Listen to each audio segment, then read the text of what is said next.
Now, in this second section, we have a discussion of Jehovah with Israel regarding their restoration. And I just lift out one or two things here. Verse 8, thus saith the Lord, in an acceptable time have I heard thee, and in a day of salvation have I helped thee, and I will preserve thee. I'll give thee for a covenant of the people, to establish the earth, to cause to inherit the desolate heritage.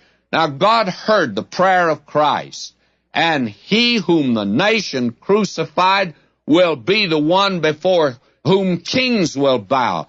Even every knee must acknowledge his lordship. Now I drop down to verse 13. Sing, O heavens, and be joyful, O earth, and break forth into singing, O mountains, for the Lord hath comforted his people, and will have mercy upon his afflicted. You see, God's purposes in the earth center in the nation Israel.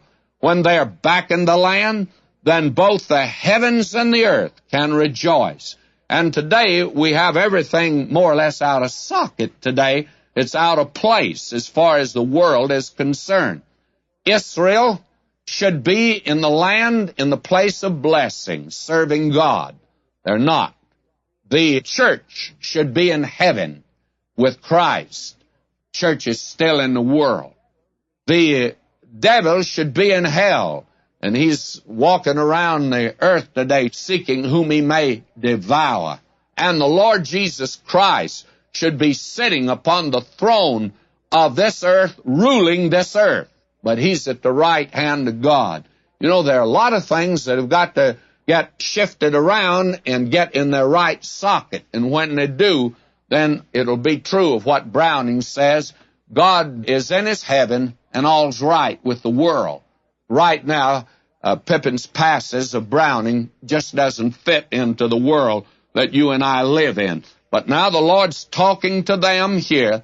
It's his discussion with them regarding their restoration. And if you still have doubts whether God will restore Israel, then I submit this section to you for your careful study. Now I drop down to the last division here in verse 22, and it's the third section, and this is really a digression here, that God's going to judge their oppressors.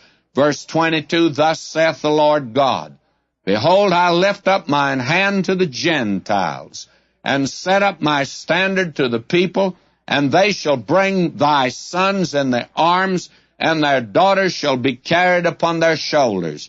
Now God assures Israel that the Gentiles will assist him in the final restoration of the nation to the land.